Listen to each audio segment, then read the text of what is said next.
Oh my gosh. This is a person with a loaded weapon in front of you. I do. I have one right here. No, I'm saying that guy who said that is sitting there with a loaded weapon in front of you. Okay. I always have a loaded weapon near me. So, what? No, we're good.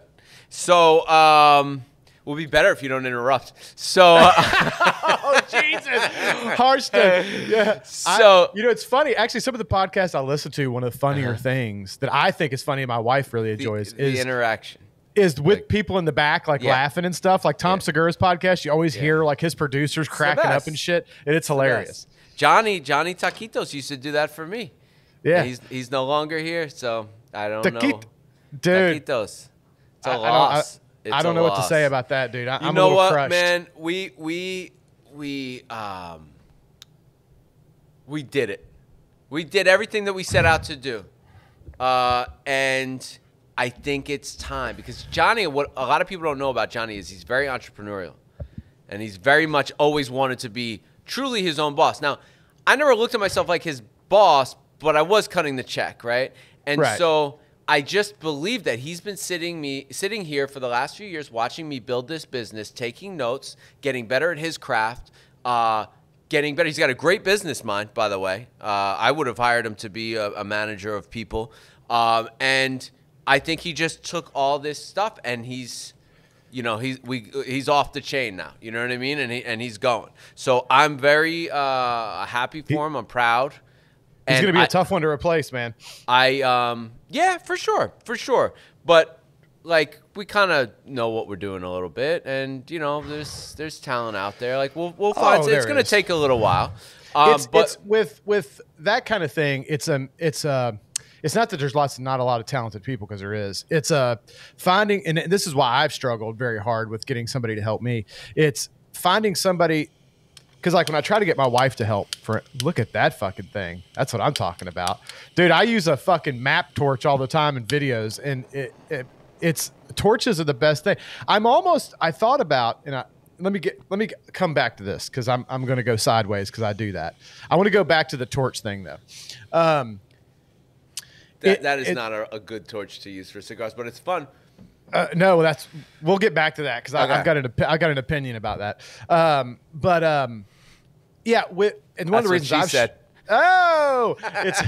it's one of the things I've struggled with is there's tons of talented people, but it's getting not only somebody that's talented, but somebody that sees your vision and has the same stylistic approach that you do, right? Because just because somebody's talented, if their style's way different and it's not what you're looking for, then it can be tough.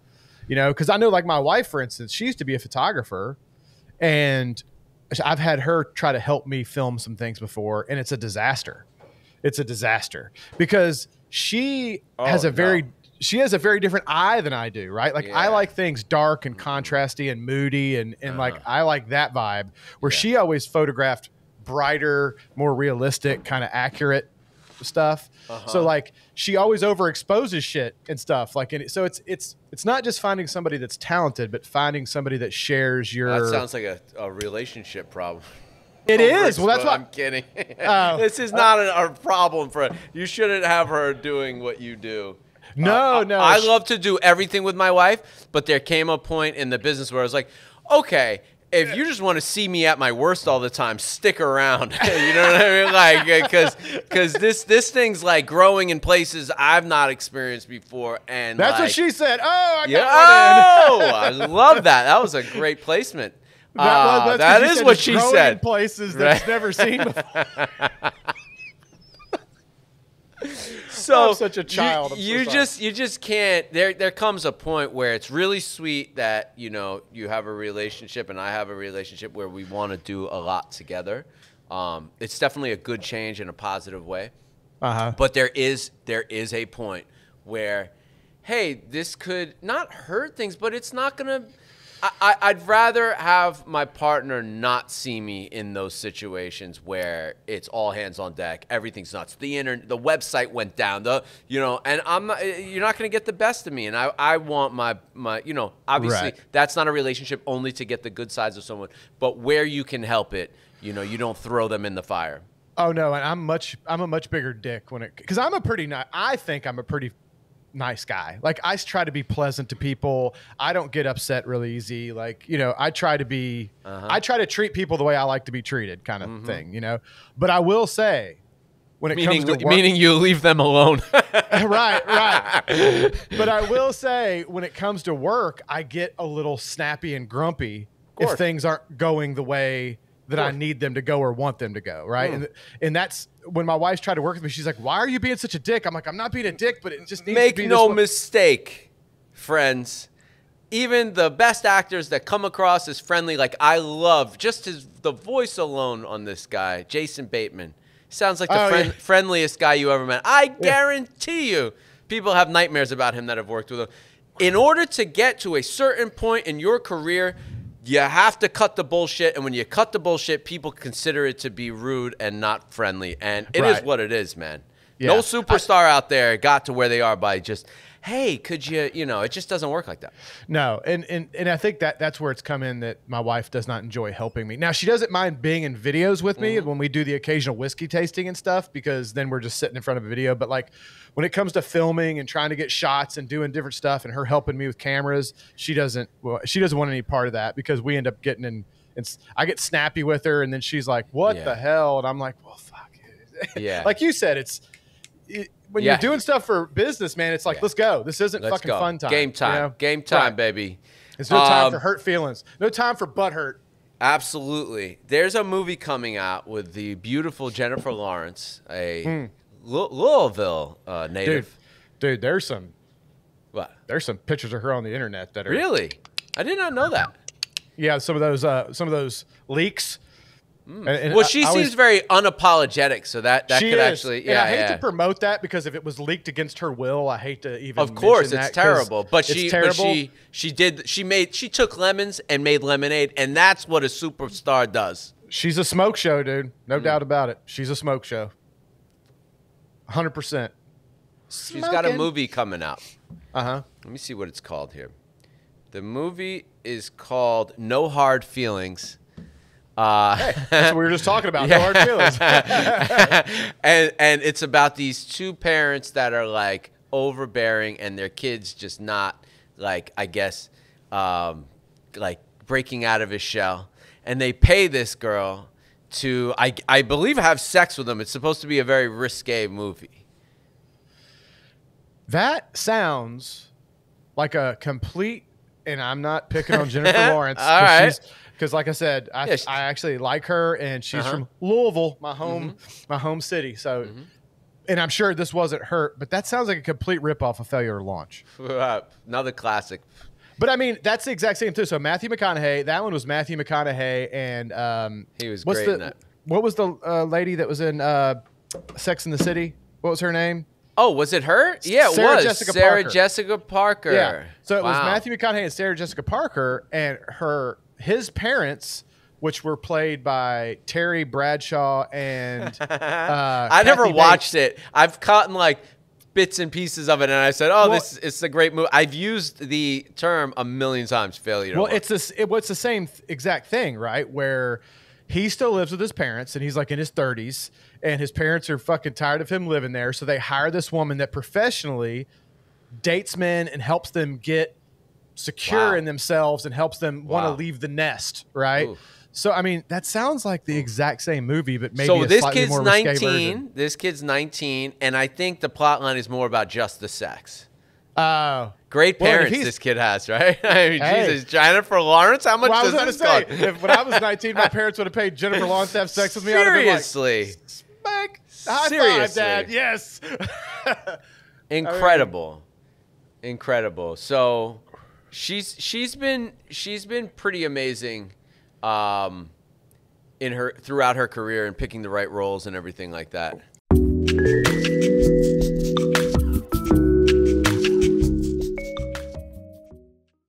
She played Mystique in the X-Men movies, and I mean, she was basically. You've ever seen those movies? She's like basically naked. She's just like blue body. Oh, I've paint. seen that. I've seen that. Yeah. Yeah, it was first. It was in the first couple. It was the other lady that played it. God, what's her name? Stamos. Yeah. Well, she got divorced. Is she still Stamos? I don't know, but I know that body too. Yeah. She was that character in the beginning, and then in the more recent ones, Jennifer Lawrence played the character. And I mean, it's basically just blue paint with some like scaly things to obscure the nips. You know, I had this friend when I was a bartender. I was like, dude, I've been bartending since I was like 15. I talked to you about that. And one of the guys there, he was a weird dude, man. Nice guy. We called him Just Joe. And Just Joe. He had the driest sense of humor you could ever imagine. He said he was a Chippendale, right? He was in okay shape. It wasn't like he was, but he said he was like juiced up back then. And he got into body paint when this thing first like started happening in the late 90s. Yeah. And he was getting like all of these women to just throw their clothes off so he could paint them. And he was painting new chicks all the time, and they were paying him to do it. I mean, that's not a bad job. No, it's not a bad job, especially if you're single. I mean, if you're single and you're getting paid to paint naked girls all day and they're paying you to do it, like, I'm not mad at it. I wouldn't want to do it these days. I can imagine being married with kids. That could be a little bit of a problem. You know what I'm saying? But honey, I've been doing this for 20 years. It's all I know. Yeah. Don't get mad that I have to paint around her butthole. Like, that's not a problem. I promise I'm faithful. So we have a live tonight, bro. I know. Well, tonight in the past, because this podcast will air. That is correct. Thanks for explaining that. So this will probably, when will we drop this? Probably 2 weeks after we do the live. 15th, 5 days. So 4 days after. Yeah, next week. Yeah, so 4 days. So yeah, the live will have been 4 days. Well, I believe in string theory, so it's all happening at the same time. It's all happening at the same time. I'm excited about the live tonight, man. So am I. I think it'll be cool to have a cigar live and smoke the whole thing. Me and you could talk about, hey, do you have a cigar Bible? I sent you one a while back. I don't know if you gave them away. No, I have it right here. You ought to fill it out tonight when we I smoked another one the other day and filled it out. I'm probably going to use it tonight during the live just to kind of keep my notes I'm going to look for it. But wait, no, that's not it. But yep, I'm going to look for it. I mean, if you don't, it's no big deal. No, I have it. I have it, my friend. I've had a lot of people ask me questions about how I fill it out. So I thought it'd be a good opportunity to kind of, while we're going over the cigar, maybe touch on it a little bit to clear up some things. Although it seems pretty cut and dry to me, so I don't know where people are getting confused. But did you don't do a lot of lives, do you? I mean, with other people, yeah. Like, I don't do a lot of lives by myself on my channel. I've done, me and Taylor did the podcast, and we used to do our podcast live. And then I do live streams with like the Bourbon Junkies. I'm actually doing one with Dan. You mentioned you said that you take Imodium before. Is that TMI? Can you talk about this? No, dude, because my stomach is janky, bro. As I've gotten older, I can't trust my stomach, man. If I eat anything spicy or anything, it's liable to cause issues. So yeah, usually before a live stream, I'll take a good swig of some Pepto or some Imodium or something. Because the last thing you want to do is in the middle of a live be like, of course, hey, stand by. I got to go fucking shit through a screen real quick. I'll be back. Oh. You know what I'm saying? Like, you don't want that to interrupt the live. Either you got to like stop in the middle, or you're over here struggling with low pains through a live stream. Like, that's brutal. So I usually take a little what's the word? Prophylactic dose of some kind of stomach medicine before a live. So every week before we do this, I search like the most searched stuff, and like I feel like Google's like lying to me when I get the results. I'm like, is this stuff you want me to be interested in? Because who the hell is this? So Gizmodo, Super Mario Brother, Gizmodo the movie.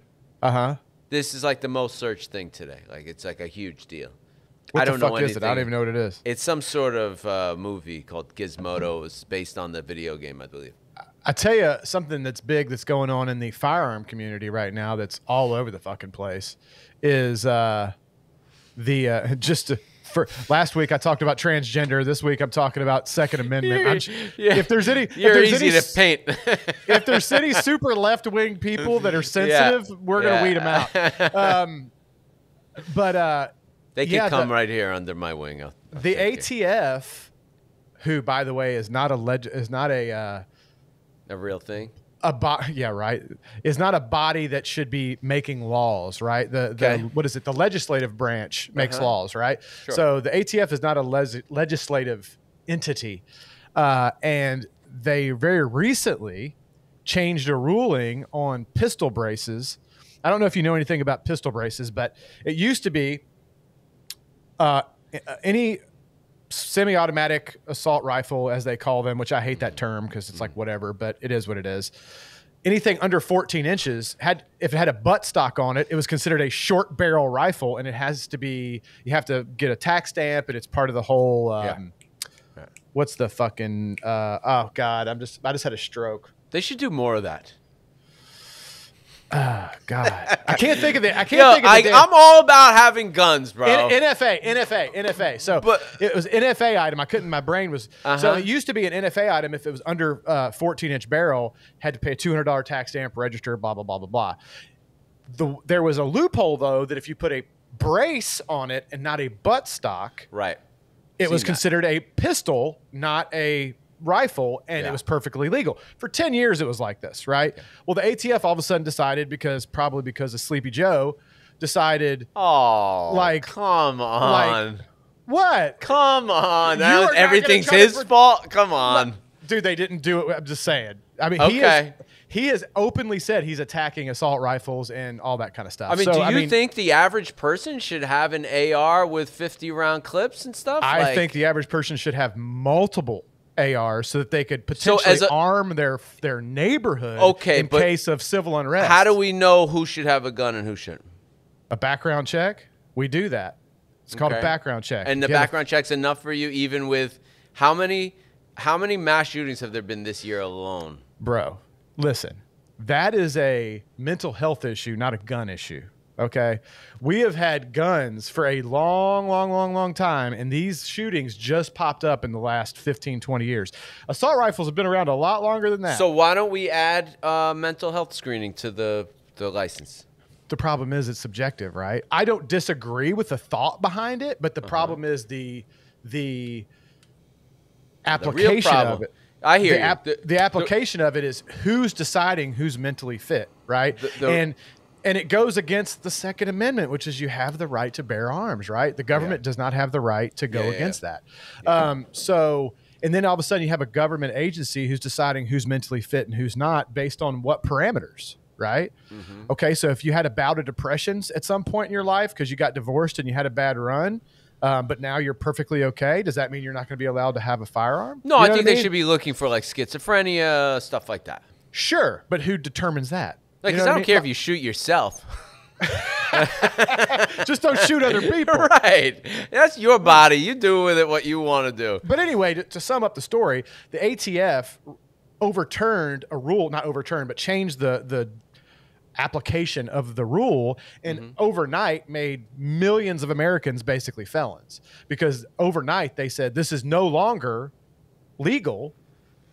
These pistol braces, it is now a short barrel rifle, and you have. Oh, you're saying if you get caught with it, you're a felon. Well, no, you have 180 days to register it with the government, or you could be charged with a felony. Oh boy, dude, better look at my guns, buddy. That shit's not going to fly though. They've gotten sued by all kinds of stuff. Now the Congress has called the director of the ATF in front of Congress for a hearing because Congress's job is to make laws, not the ATF. So they're saying like the ATF just can't make this law. It's like the FDA, right? The IRS can't all of a sudden decide you pay us $1 million a year, you're going to jail. They can't do that, right? Like, but they do though, don't they? No, Congress are the bodies of the government that are meant to make laws, and they have to be voted on and passed with a majority and all that stuff. Got it. Okay. They're just enforcing. Right. The ATF, the IRS, and all these agencies are enforcement agencies. They're not legislative bodies. They don't make the laws. They only enforce the laws. So there's a bunch of lawsuits. I think it'll get overturned, and I think they're going to have to backtrack on it because it's just. But anyway, that's if you want to talk about current affairs. That's a big one right now. Yeah. Of course. It is all over. So I got to look at mine because I think I do have what you're talking about. Oh, I know I do. I have two of them for sure. But for now, I'm not fucking doing anything because you have until now. I think you have till April was the period, and I think before April they'll put a stop to it. I don't take those out of the house. So those, you know, the ones that would have something like that on it. Take them to the range. Yeah. Yeah, you're going to need to be careful then.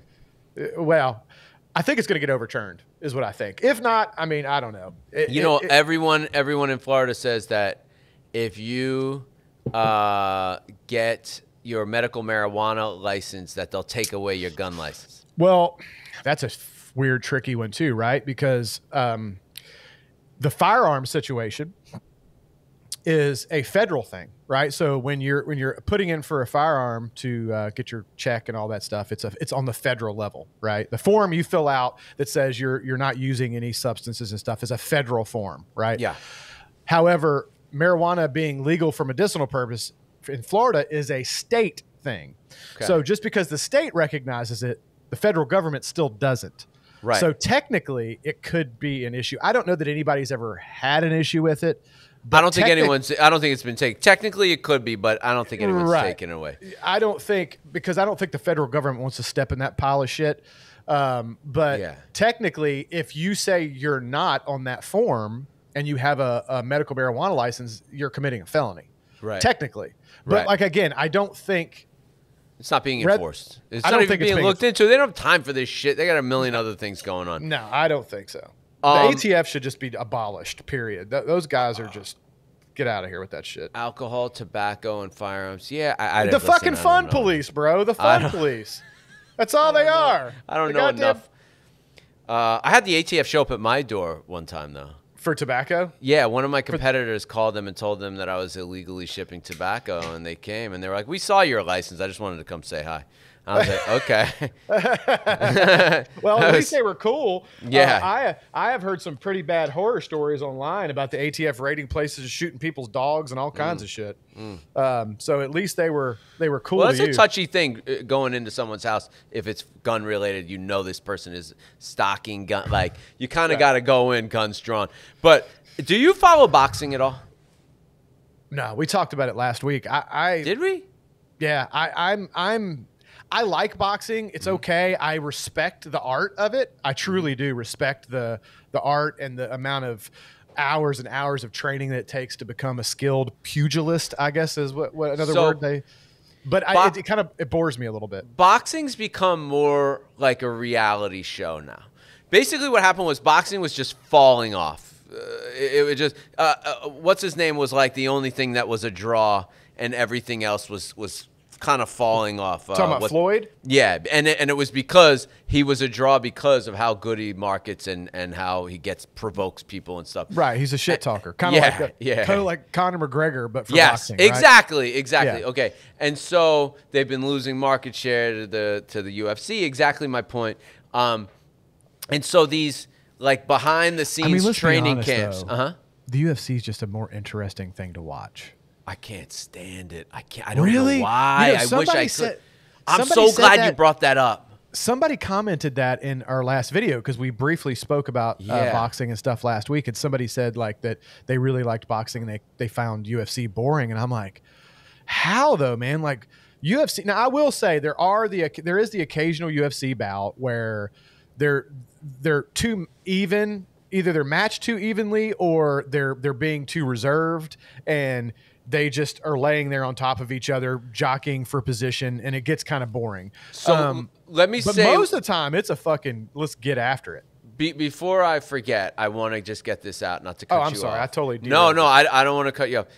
I want to get this out though that boxing, I look at as a skill and an art and a craft. Yes, and this is totally wrong. I know. Before anyone tries to fucking kill me over saying this. I guess because of the progression that I saw with the bare knuckle into the octagons, and I just always felt like, yes, grappling is an amazing skill. It is a craft. It is an art, just like boxing. But for the most part, my view on UFC, but it was just two guys beating the shit out of each other. I know that's not true. Well, I know that's not true. Well, and it started out that way, right? Like it kind of did. It started like out Ken Shamrock and those guys were just fucking tough. Now, don't get me wrong. These guys must have been trained and had amazing skill. But to the blind eye, it's like these guys are just beating the shit out of each other. Right. you know, you got guys like him and Kimbo Slice and stuff, you know, that you look at, not that they're not skilled athletes. I'm not saying that, but they do tend to have this persona of just being brawlers, right? I also think that it's too brutal. Meanwhile, I don't think not one fighter has been lost in the ring in UFC. In boxing, it happens constantly, which is one of the reasons why I almost don't want to support it, because I don't know. People shouldn't die for my fucking entertainment. That's how I feel. No, you know? no. This isn't fucking Gladiator, right? Right. Are you right, not right. entertained? Are you not entertained? So John Jones, I'm glad you brought up UFC, though, because John Jones made his comeback. They're saying he's the greatest of all time. He was the GOAT there for a minute. Bro, this guy purposely cripples people. I don't like that. No, that's not nice. Dude, one guy after fighting him had to get both his knees repaired. Yeah, the other dude that Rampage, he said, yo, this guy, my knee still hurts to this day because of how he kicked me. And he does it on purpose because he wants to cripple you to beat you. To me, that's like crazy talk. Like, I don't want to pay for that. Well, I mean, part of me says it's okay. It's kind of a double-edged sword, right? Because part of me is like, look, if you're getting in the ring, UFC, there are certain rules that are there to keep people safe, and if you're not breaking one of those rules, then you know it's fighting. Yeah, it's not supposed. It's not supposed to be nice, right? You're not in there to hug them. You're in there to fuck them up. But at the other hand, if you're doing underhanded shit on purpose to like try to cripple people, I don't know. That, like I said, that's kind of a gray area where it's like there is sportsmanship. You know what I'm saying? I mean, and I think in general though, the guys in the UFC have a tremendous amount of sportsmanship, because I mean, you'll see these guys fucking each other up, bro, like blood fucking everywhere, and at the end of the match they're hugging each other and they're, you know, they're good, even if before the fight it might have been kind of hostile and there was some negative shit going back and forth. I think after the bout, a lot of times there's some respect earned there, and they usually hug it out and everybody's pretty cool. Sometimes they're not, sometimes they're still dicks. But so I'm glad you brought that UFC thing up, because the boxing has had to compete with that, and as of lately some YouTubers even have gotten into boxing and have done good things for the sport. I think we all looked at it. Yeah, we thought it was all going to be crap. But you know what? Even if it's just for entertainment, like, it's done good things for boxing. So we got two fights. When I first saw that, I was like, Jake Paul, come on, dude. Get the fuck out of here. But I don't follow it very close, but from what I understand, he's actually a pretty fucking good boxer, dude. Like, from what I understand, the dude can actually throw. They're not great fighters. They're not great boxers. They're good fighters. They're tough, okay? And they train hard. The brother, I can't get the two. I get them mixed up too. Yeah, bro. Whatever. The real Gen Z one with the hair and the dangling earrings and everything. now I sound old. You know, he's been fighting guys. Dude, you're like the fucking guy with the fucking purple hair and all the. Hey, he does a lot of weird stuff. And one thing I just have to say is, made me laugh so much my fucking ears fell off. I respect their work ethic so much, man. These guys are brilliant. The only thing I want to say is he finally fought an actual boxer, and that boxer is not setting the world on fire. He's got a big name, but he's really not setting the world on fire. And the boxer handled him like nobody's business. Oh, really? Yeah. So because he had won a few bouts that people said like he shouldn't have won the Anderson Silva. He shouldn't have beat Anderson Silva. No, Anderson Silva, and then he starched. Oh God, what's the other UFC guy that he fought?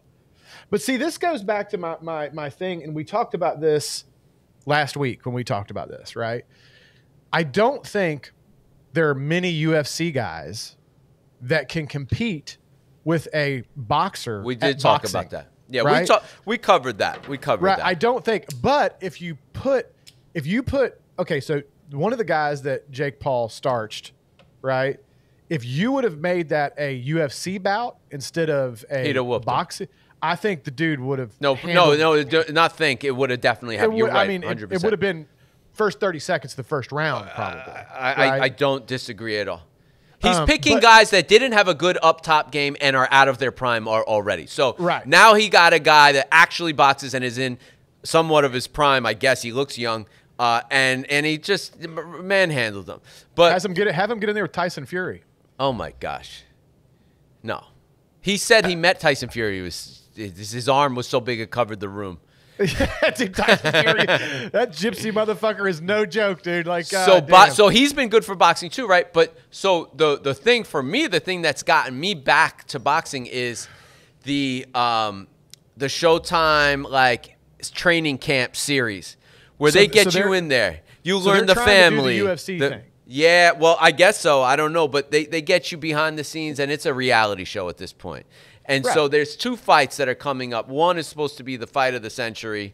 The other one is a really good fight. So on the 25th, Caleb Plant and something Benavidez are going to go at it. And the boxing world is very engaged in this fight. These are real boxers. These are, you know, career guys. And there's a lot of commotion on who's going to win, et cetera.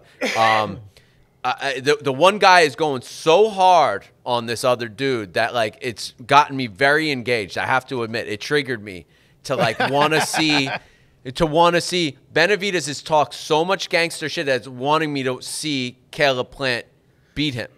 But a lot of the sport is saying that can't happen. So 25th, I'm also going to hit a goal of mine, and I'm going to do like a big fried food day.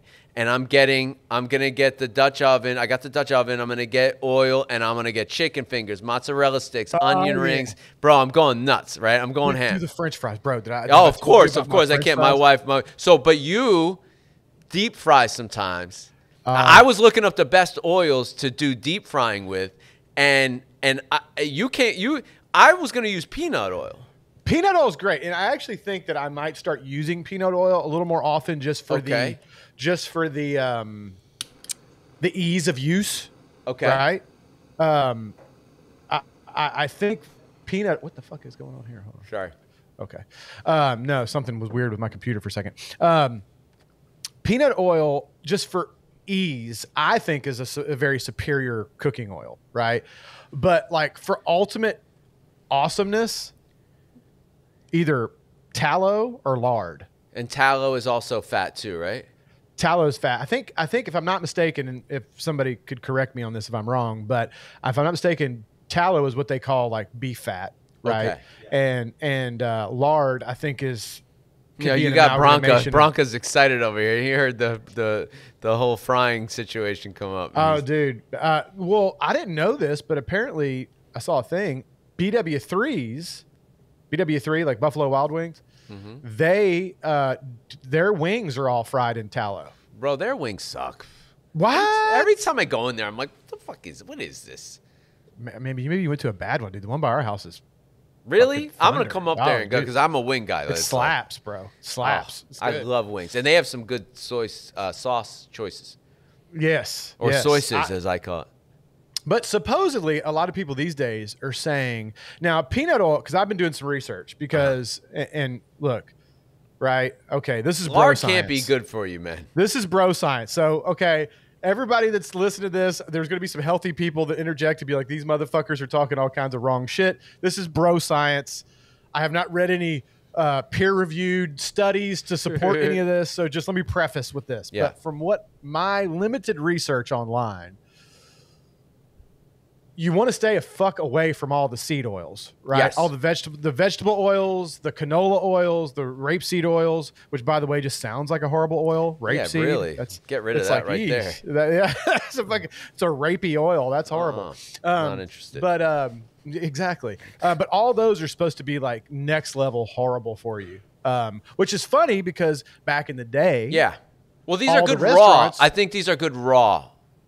When you cook them, they release like free radicals. Olive oil's like that too. You can still cook in it, but it changes. It changes if you get it past its smoke point, right? But what's funny is back in the day, everybody used to use lard. Like McDonald's, all these fast food places, they used lard to fry all their foods, and then everybody said, "Oh, that's just."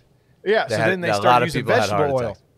Right. So then they started using vegetable oil. And now, 15, 20 years later, all these studies are showing that vegetable oil is actually garbage for you. And it causes cancer and systemic inflammation and all this shit. I don't know how much of it's true and how much of this has been, like I said, done with peer reviews and all that stuff. But so now people are getting back to like, in moderation. Yeah. Just use the fucking lard. Does it taste that much better? Dude, it's pretty fucking good. Yeah, I don't know that the taste is a ton different. Is it too heavy? I don't want too heavy because I want to have some stamina all day and eat Dude, shit. it is next level crispy, though. Ooh. Like those fucking fries, even when they get cold, they're still crispy. Wow. Now, I don't know if that's the lard. I don't know if that's the triple cooking process that I told you about parboiling them first and then doing 2 fries on them. I don't know. I haven't done that method with peanut oil yet. I've only done that method with lard. But I'm gonna the next time we do some, I'm gonna do it in peanut oil, and I'll let you know whether or not there's a difference. The lard though, the kids love them. I might do it. I reached a weight goal. I'll be. What was your weight goal? 190. And I'm nice. I should be. I'm 2 pounds away, and I have 2 weeks, or a week and a half, so 2 weeks. I mean, just take a good dump, and you'll be below. I can lose 2 pounds. I could, as Ron White used to say, I can back into an old wardrobe after a good dump, man. Just like I lost a good pant size. Wow. But what Not were me, you man. at? It took forever. 118, 218. I'm sorry, 218. Oh wow. Yeah. You didn't ever look like 218. Yeah. That's what I look like.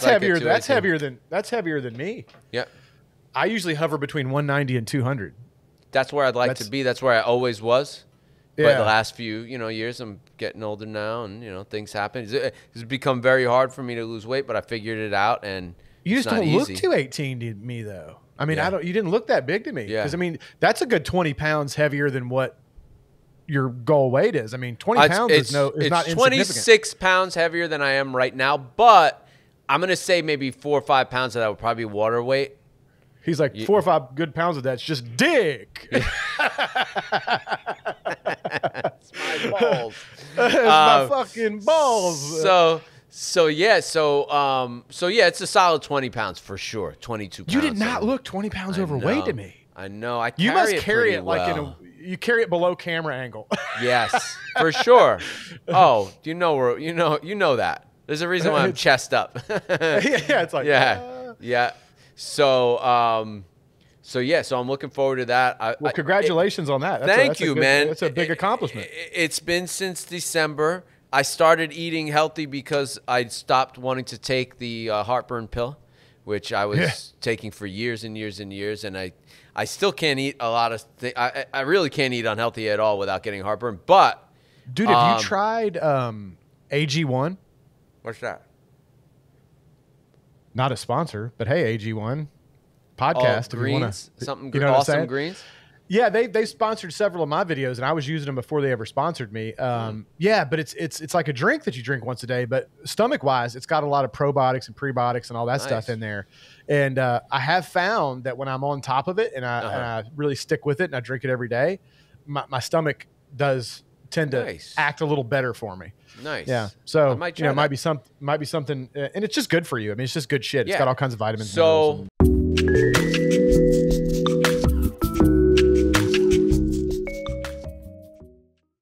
Okay, so we got to have chicken fingers. So anyway, what I was saying is it's got to be real fries, man. You can't like get the Oritas at the store and then put them in a deep fryer. Like you got to just cut whole potatoes into fries. Wait, you know what I'm saying? Me to do the whole thing? Wow. Okay. Yeah, right, dude, you can't buy the Orita. So this is your French fry, fries. French fry recipe. Okay, so what do you do? Tell me what you do. You take whole potatoes. Okay. Like real potatoes. Potatoes.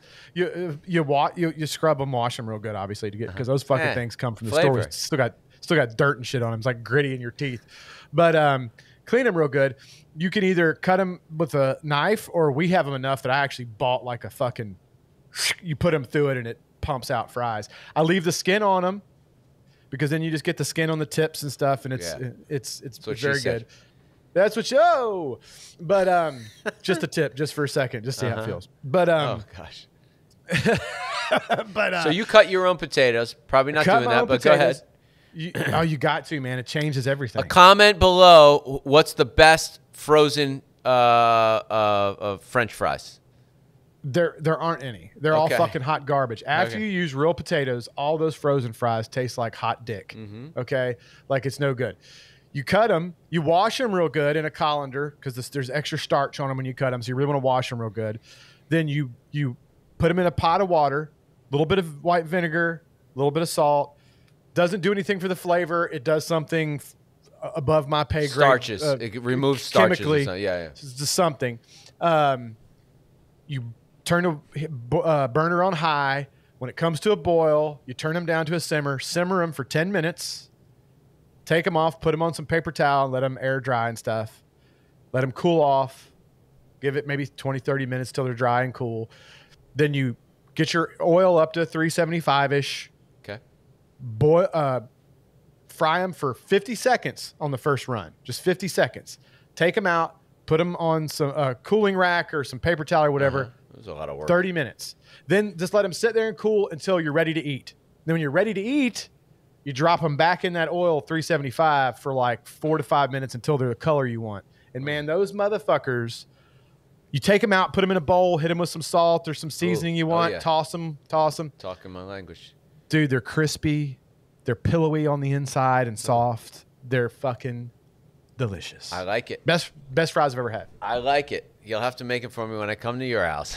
I will. Now, my wife will probably do it. She's done it before, but we've never deep fried before, so we're going to be deep frying. Dude, I like them so much that I bought a dedicated outdoor deep fryer. Oof, that's awesome.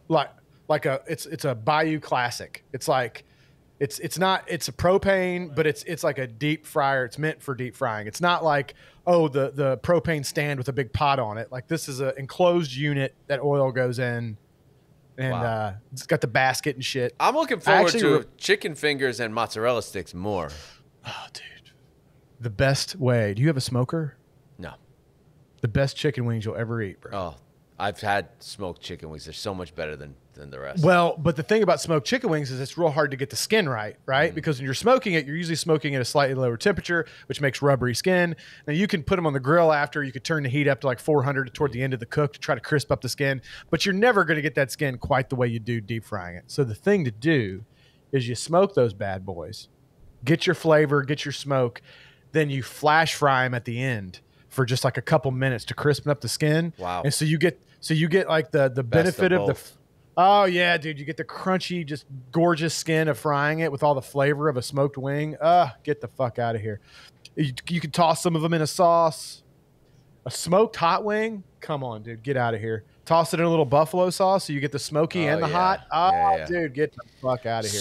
So this goes back to boxing. So this is whatever. These guys are like 6 feet tall. They're my size, and their fighting weights are in the 160s and 70s. Imagine getting down that low. That's crazy. Okay, and so I respect that a lot. Since high school. That I respect that weigh-in a lot too, man. It just shows how bad you want it, right? And then the fight of the century is coming up in April, and that is Tank Davis versus Ryan Garcia. Yeah, see, I know none of these names. Okay, so these are big. You might as well be saying John Smith and fucking Bob Thornton. These are the hottest names in boxing. They are lighter weight. They're 140s, 140 or 135. And what was Floyd? Floyd was around the same. I think he was in that. I don't know what weight division that is, but the reason why I'm bringing this up is because I saw them face off for the first time, the two young men. And I looked at them and I was like, this isn't like, these guys don't look like boxers when I was a kid. When I was a kid, boxers, even young ones, looked like grown-ass men. These look like young dudes. And I'm starting to think, maybe I'm just getting spoon-fed boxing. Maybe none of it's really that real. I'm not saying these guys aren't skilled, but they fight them against nobodies for 20 fights so they could say he's 20-0, and then they get 6 good fights at the end of their career. And then watching these two, these are supposed to be the best, and I'm looking at them like, this is a kid. This isn't... Well... There's something to our age, too, though, because I can very distinctly remember when I was younger thinking people in their mid to late 20s or 30s were like grown-ass people. And now I look at somebody in their mid-20s and I'm like, that's a kid. You know what I'm saying? Like, they don't look the same to me now in my mid-40s as they did to me in my late teens looking at somebody in their mid-20s. Mid-20s, when you're in your late teens, is a grown-up. Yeah. You know, mid-20s when you're in your mid-40s is like a... He's barely an adult. So I do want to hear from people in the comments about what the best French fries and chicken fingers for deep frying that are pre-made could be. I'm probably just going to go to Costco. Bro, use real potatoes. I'm telling you, so bro. I probably will do that. I probably will do that. It's not that much extra. It's really not. We do have the potato cutter, but it was like cheap plastic. It wasn't working. Oh no, dude! I got like the fucking industrial cast iron with the blades, and it was like $100 and some bucks on Amazon. But that motherfucker, dude, shashink. I mean, you could put potato at the hotel. Dude. Yep. I got the 1/4-inch cuts too because I wanted them thin, like restaurant. Yeah, I like that. It's got the 1/4-inch grid because you can do quarter, half, or whatever. But I'm telling you, man, it's worth the extra effort to do your own potatoes. It's so much better. It sounds great, and you know what? My wife always wants to be doing something, so she'll probably do that part. And she's a French fry person, like that's her favorite food. Blah blah blah. Funny thing is after 6 months or so, not even 6 months, 3-4 months of not eating shit, I had been craving things, and I would go and have those things, and I'd be like, this is garbage. Like, this doesn't even taste right. Like, what was I eating? How much sodium? Like, I had pizza the other day, and I was like, this is just, it's too salty. Like, what's going on here? You know what I found? The more and more I've gotten into cooking as I've gotten older. I've always been into cooking, like grilling and barbecuing, but the older I've gotten more into all the different things. Making pizzas from scratch and making dough from scratch and grilling and barbecuing and doing my chicken wings and my French fries from scratch. Yeah. I found that all those foods that give me that exact reaction that you just had, I don't have when I make it from scratch at home. What do you mean? Like pizza, right? I used to think Domino's or Papa John's and some of these places were pretty good, right? Now, every time I go to eat it, I'm like, this is fucking hot garbage. Like, it's just, once you make dough from scratch. And then you make the pizza and you make sauce from scratch. Yeah. Which, by the way, there's like 3 ingredients in pizza sauce. It's like those Italian tomatoes. The I forgot what they're called. Marzano. San Marzano. It's like San Marzano. How do you say it? What is it? San Marzano. Marzano. San Marzano tomatoes, fresh garlic, some basil, and I think a little bit of salt and sugar. Like, that's all that's in the fucking sauce, dude. And it's delicious. You let it simmer for a little while. Yeah, there's nothing like homemade. But I just, my rule with pizza used to be as long as it has bread, cheese, and pizza and sauce, I'm in. Oh, yeah. I ate 2 slices over at like this bowling alley, and I was like, this ain't bad. You're right. Yeah. I mean, we used to eat Hungry Howie's, which is like the most garbage pizza ever. But as a younger person, I didn't pay any attention to it. But as I've gotten older, and that stuff started bothering my stomach, and like I was getting the same reaction you had, like, man, this stuff just doesn't taste right anymore. Like, it's bothering my stomach, it's giving me indigestion. Like, then I make the homemade pizza with the homemade dough and the homemade sauce. Total different ballgame. It doesn't bother my stomach. It doesn't give me acid. It doesn't, it doesn't. My father-in-law will not eat outside of the house. It's very rare that he'll eat out of the house. I think it's all the bullshit that they put in. This is again bro science, but I think it's all the bullshit they put in the food to help process it and preserve it. It's not real.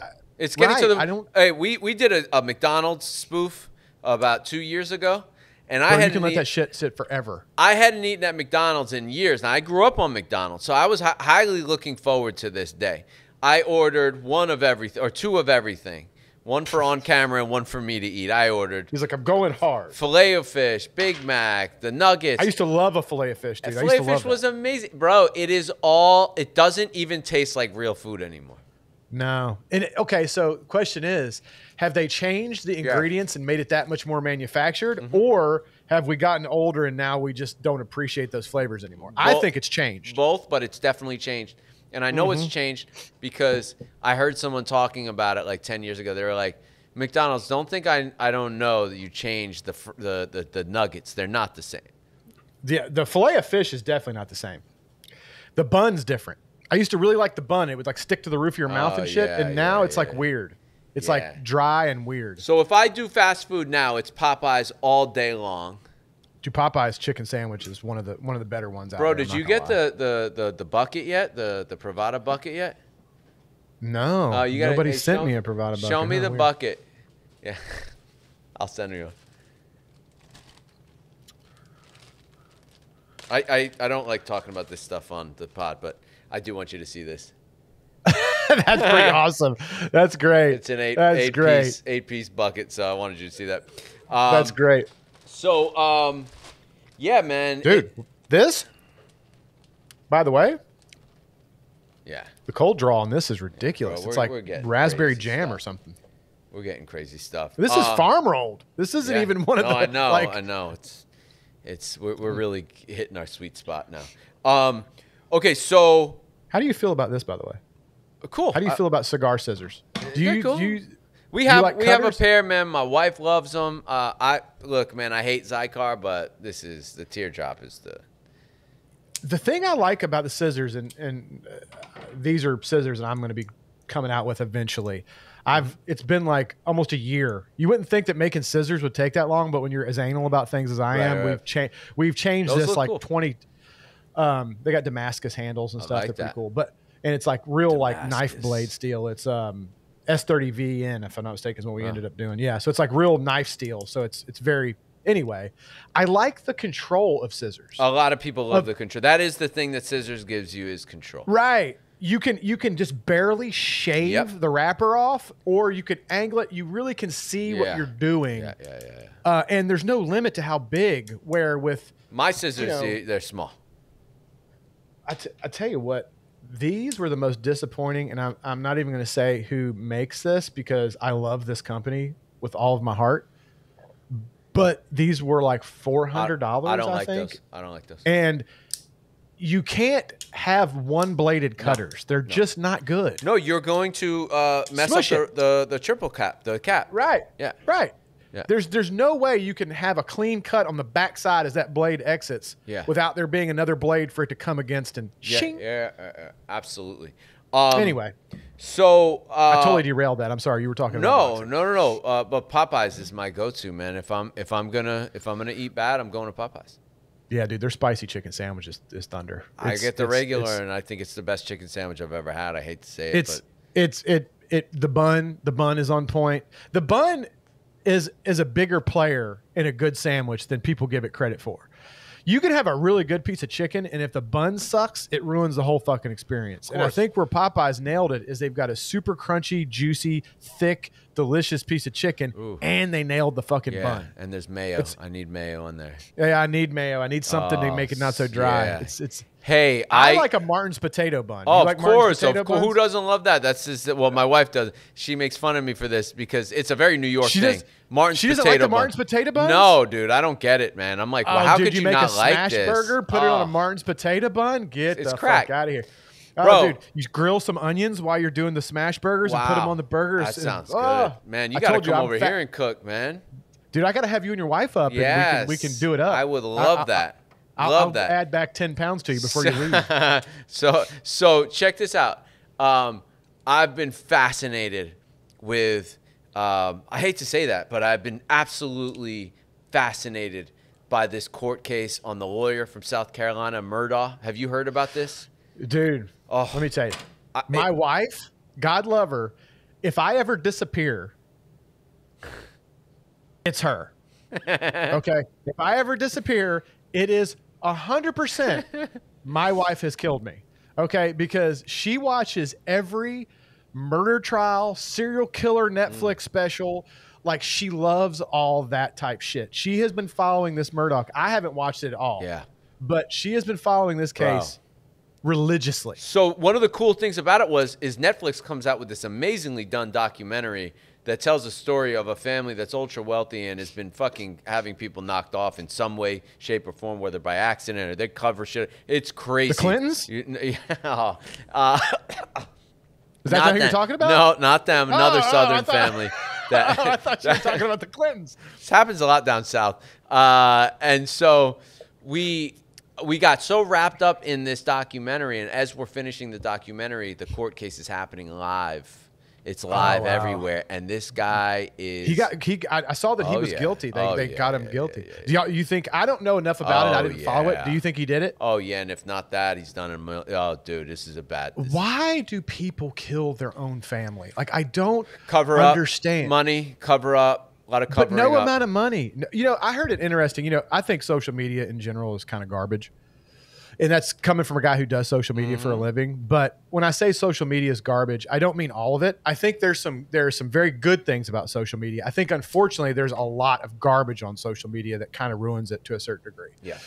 But I heard one of these clips you see, and it was an interesting thing. And the reason I'm relating this because you said it was for money. This guy was saying, he's like, I'm trying to think of how he worded it because he worded it way more eloquently than I'll be able to. But basically, he said, like, if you could have $1 million a day, but you had to wake up every day sick, would you take it? Oof. So it's sick? How sick? Like pretty sick. Like flu sick? Like fucking sick. Like not well. Does it last all day? Yeah. Oh, you're just sick all the time. You're sick all the time. So maybe I'd be sick for like 30 days. No, you can't keep the money. The point he was trying to make is people say that money is a lot, but it's not more important than your health, right? Because if I offered you $1 million a day, but the side thing was you had to be sick every day, you would say, fuck that. Right. I don't want it. So your health is more important than money. If they offered to give you $1 million every day, but every day they give you $1 million, one of your friends or loved ones died, would you take it? No. Most people would say no. So again, money isn't important as your friends and family, right? So the point he was making is that there are a lot of things out there that are more important than money. So I find it odd that these people, like you said, he did it for money. Like there's no amount of money that could make me kill my family. This is like money that will keep him out of prison. Yeah, but why would you kill your family over it? Because they've finally they've maybe finally turned on you and are ready to, potentially spill the beans. Or you did something so bad that's really what it is. You did something so bad that even they who have supported you through other murders are like, you know what? That's fucking it. It's over. And then you're like, shit. So it's not as much about money. It's about he doesn't want to go to prison and they're going to dime him out. Correct. Okay. I mean, I still think that's horrible. That's your family. But obviously, if you're the type of person that's committed multiple murders, your fucking your moral compass is probably a little shot. Bro, he hired a guy. He's an A1 attorney, and so he's a fixer. So he would walk into these situations and start feeding like his kids. It starts out with his kids get into a boating accident and a girl dies. So the glove doesn't fit. You must have quit kind of guy. Right? No, he's more like, hey, you saw Kato with the knife, right? Like, so he'll walk into you after the murder scene and spit it, and you're in shock, and he's spitting you information in your head where it fucks up your memory of the situation. Yes. Gotcha. He's a cleaner. He's a fixer, yeah. And so. He's just so many of these things, and then drugs got involved. You probably know some of those guys because of your ties to the mob. You always swear I have ties to auto transport. And yeah, dude. Anybody that's in the import-export business, I'm suspect. I don't blame you. But no. He was a fixer and he had zero conscience, and the dude he's just out of control, and it was just so fascinating to see it all happen in real time, both the documentary and the case. That's crazy. Yeah. Unfortunately, I heard that one of the people in his family he killed with one of my favorite rifles. With an AR? 300 Blackout. Yeah. Hit the wife. She got that one. Yeah, she was running away. He didn't want to run after her. That's one of my favorite rifles. So that happened, and then got two of them. I was also looking at other things in the news, and do you remember Shawn Kemp, basketball player from when we were younger? He was like a star player. Basketball was never my thing. He was like a star player. I was always a football guy. Supersonics, Seattle Supersonics. He was involved. Okay. He's 50 years old now. He was involved in a drive-by this past weekend. They're calling it a drive-by. I feel like they're trying to sensationalize it. He claims someone tried to rob him, and he drove after the guy and shot him. So that happened. That's a big thing that the media likes to do. Mm-hmm. They like to adjust the narrative a little bit to what the facts really are. Yep. So that happened, and then last night I started watching the documentary on the disappearance of Flight MH370. That one. I saw that came up on Netflix. Yeah. That's a shame. I don't watch any of that kind of stuff, man. I probably should. You probably shouldn't. I probably shouldn't. Usually I stay so busy that by the time I sit down to watch some TV at night, I want to watch something that doesn't make me think too much. And So I know that sounds like if you were the head of Netflix or one of these type companies, right? And you saw a negative trend, something that you thought was negative, like people are really into this thing and it's pretty negative. Like, would you care? Would you adjust programming to try and steer some of these people into more positive stuff? Would you play with that narrative, or would you just give the people what they want? Well, I think the answer to that is exactly what I've kind of been doing, right? Like, I don't do Twitter because I think Twitter is the devil. Yep. It's just a bunch of people spreading bullshit and talking trash. Yep. So I don't do Twitter, even though it could potentially help me from a social media platform situation. I think it's just brain poison. I mean, it's just a bunch of people. It's the same reason I'm never on Reddit. I'm never on forums, because it's just a bunch of people arguing and talking shit. Like, it's I have an negative. amazing experience that happened recently that you're making me think of right now. And that is Privado Cigar Club. We've had over 30,000 members through its lifetime in the last 5 years. And we have had we've tried every type of social media, and a lot of them at some point just become a negative cesspool. It's that just a bunch goes of back to 2 people or 3 people that just want to stir shit and get attention. Yeah. But we That's why recently started a little WhatsApp group with some of the OG members. Ugh, and WhatsApp is fucking horrible, though, dude. That's where all the fucking goddamn scammers are coming from right now. Okay, but these are people. These are people that we all know on a in person, right? And is it a Chinese-based app though?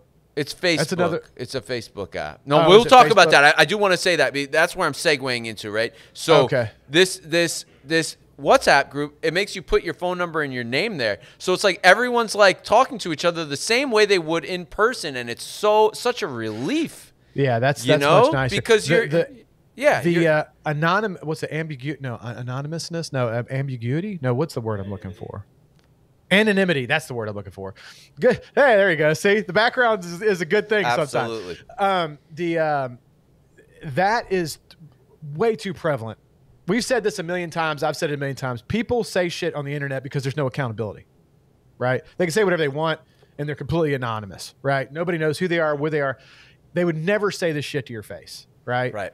They just wouldn't. And they'll say, yeah, I would, motherfucker. If I saw you, I'd say it. Yeah, okay. No, you wouldn't. No, you wouldn't. No, you would. No, you wouldn't, tough guy. No, you wouldn't. Yeah. When I see some people, I ran into some dude recently that I know has talked crazy shit about me, and when I saw him, within the first 3 minutes, I purposely didn't say much. I sat down, shook his hand, said hello, and within the first 3 minutes, he told me I was a genius. Yeah, exactly. That's the kind of shit I'm talking about. Wow, that really changed quickly. So it brings me to TikTok, and here's true tough guys, right? True tough guys that would say it to your face and would probably wad you up and dribble you like a basketball, right? They're not going to get online and talk shit because true guys that have true toughness and are real dudes they're not aren't going to talk shit online. They don't care. Yeah. They'll say it to your fucking face. The guys that are doing this online, that's just what they're doing. Yeah. They're doing this. So social media has had so many pluses and so many negatives, and I think one of the things that you mentioned Chinese media, and I was looking into TikTok because a lot of the people in the company, they're younger, and they're like, dude, we got to get on TikTok. I won't do TikTok. And I'm like, bro, TikTok's not real. You're talking about a company that's manipulated by a Chinese government. Yeah, it's not even the same app in their country. They're not allowed to use it for more than 20 minutes. It's all educational for people under 18. Right. And here, it's absolute hot garbage. The one thing they got right, and this is where they capitalized on the desire of the average person to be famous on some level, is they made people, I think it's fake. I think a lot of the views are fake, and I think they did it in the beginning to make people feel like they were blowing up on TikTok. Which social media are you going to use? One where you get 4 comments or one where you get 400 comments? It's all bots, man. Right. No, but see, that's the thing, and that's why. And this gets back to me answering your question about would I steer people away. Yeah, I would, because I don't do TikTok. I don't do Twitter. I hesitated to do shorts. I've recently started looking into that a little bit because I don't like the super attention deficit disorder, of course, fast form. That I'm not a big fan of that type of content. But there is a certain amount in our business of evolve or die. You know, there is a certain amount of that. So I have started tiptoeing in that a little bit, but you'll never see me on TikTok because I just think that's a garbage app. Yeah. And you won't see me on Twitter or any forums for the most part because it's just a bunch of people. It's just a fucking dumpster fire in most of those places. So I'm not into it. I have a story for you, and I want your opinion on this, okay? Mm-hmm. Because I always, and I think a lot of people think that I think certain things or that I'm a certain way, especially older guys in my business. They all think that I'm like completely left, which is not, I'm down the middle all the way. Mm-hmm. You know, back to the old school. You're slightly left of middle. Yes. There you, okay. Yeah. Socially, I'm slightly right of middle. Sure. Right? Which is, yeah. Socially why we get along well, but we have some stuff like we were talking about assault rifles. Yeah. You even have some, right? Yes. Don't you have? Yes. But you're not a big fan of like.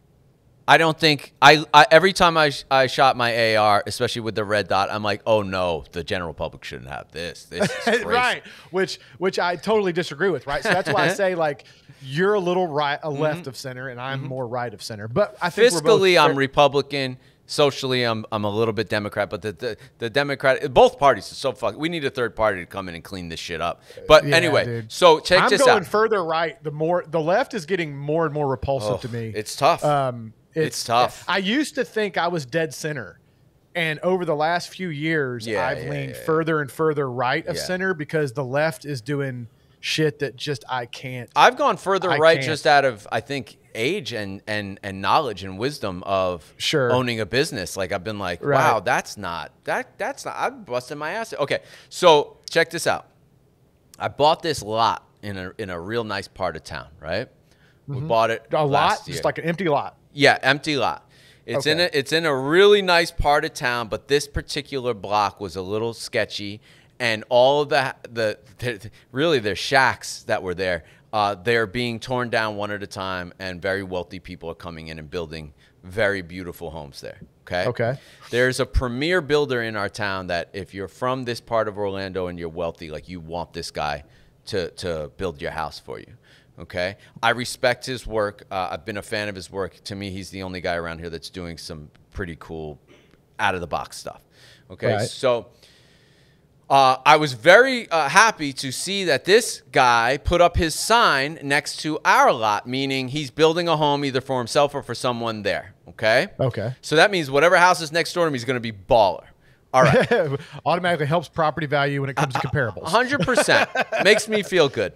And so I got this lot. It's this empty grass, back wall. We all share the same back wall, the entire block, and it's a white cinder block wall. Okay. Apparently, there used to be an alley there that they cindered up. Okay, so he starts building there, and he's using my lot to load in his equipment. Never asked me anything like that. I emailed him before he loaded in and said, hey, there are these trees on the property line and a fence. If you want to remove them, you have my permission. Just letting you know that, okay? Mm-hmm. All right. So now he starts loading in his equipment. My wife says, hey, I drove by the lot, and this guy's got his equipment on the property. I was like, okay, no big deal. It is what it is. I don't live there. Like, who cares? Okay, so then he hits me up. I was traveling somewhere, and he hits me up, calls me up. Hey, man, hey, we got the estimate to get those trees removed. It's $7,800, and if you split it with my client, it'll only be $3,700 a piece or something like that. And I was like, yeah, I'm not interested. Thank you very much. What am I, a fucking idiot? Are you kidding me? Your client's building a $3 million home. Let him pay the extra. And where's this up? My $3,000 gonna go in your pocket? Okay. Listen, I wasn't born yesterday, so that was the stance that I took. It was very New York, very shrewd. And I was very nice about it. I said, no, I'm not really interested right now. I don't plan on living on the property anytime soon, which I don't. Right. So, okay, months go by. He's still using the property, and the equipment's getting a little more, and they put a porta potty on my property. And my wife got a little weirded out with that. She was like, what's the deal? I mean, you're nice enough to let him use the property, but now he's got a porta potty on it? So I wrote him a message, and I said, hey, listen, I haven't made a big deal out of you using the property. I noticed that you painted your back wall a fresh coat of white. I said, I'm a little skeeved out with the porta potty, but do what you need to do. But when you leave, would you mind painting that back fence white? Like, continuing the paint. He never wrote back. Months go by. He drags all his stuff onto the property now since I wrote the email. Then 2 months go by. I never heard from him. So I wrote him and I said, where I'm from, before you go on someone's property, you ask them, if it's okay to use it. I said, the fact that you didn't respond to my email and, I don't feel great about it. It is what it is, man. I'm just hoping that you leave this property the way you found it. Right. Okay. Which would mean grass, putting grass, because he ruined the grass. It wasn't nice grass to begin with. He's kind of doing me a favor because I don't have to mow it now. But whatever. Okay, so another month goes by, and I'm in one of my great moods in the morning time because I usually wake up in a great mood. And I'm just on my way to the gym, and I'm furious. And I send this guy an email that I'm not proud of. I didn't say anything terrible. But I just said, hey, you know what? The fact that you didn't respond to any of these emails is disrespectful. And I said, it's a small town. I'm sure I'm going to run into you, and you'll get a piece of my mind. Okay? So he writes back immediately, of course, please call me. So I called him, and he said, you obviously haven't been to the property. I said, no. He said, well, I graded the land for you, and I put up a fence so that no one can, just enter the property with ease. I hope you're happy with that. And I said, okay, great. I said, this all could have been avoided if you would have just emailed me back. Right. And he was like, yeah, well, you know what? I want to talk to you about that. And I was like, okay, shoot. And he's like, when I called you, Brian, when I called you and I said that we would share the cost in removing the tree, and you said no, I knew right then and there that there was no good faith in dealing with you. And that was how you were going to be the entire time. So I just didn't feel like, I knew how I was going to leave the property, and I didn't feel like it needed to be said. And I was just like, oh, that's nice. And part of me was like, tell this guy off. And then the other part of me was like, no, he did the work for me. It is what it is. Let him have his this is his moment. I could tell he was looking forward to this moment very much. And so that was it. Do you think, because I told one of my friends about it, and he was like, asking him to paint the back fence was a little, I felt like he looked at me like I was a little bit unrealistic for asking him that. Well, I mean, it depends on how big of a fence, what you're talking about. I mean, if you're letting the guy use your property. 30 feet of brick. Yeah, I mean, that literally costs him nothing, right? If he's already got somebody out there painting, that's for them to run that paint. I mean, it might have cost him an extra $100, and for you letting him use the property for his storage and for all that the whole time, like if he would have had to make other,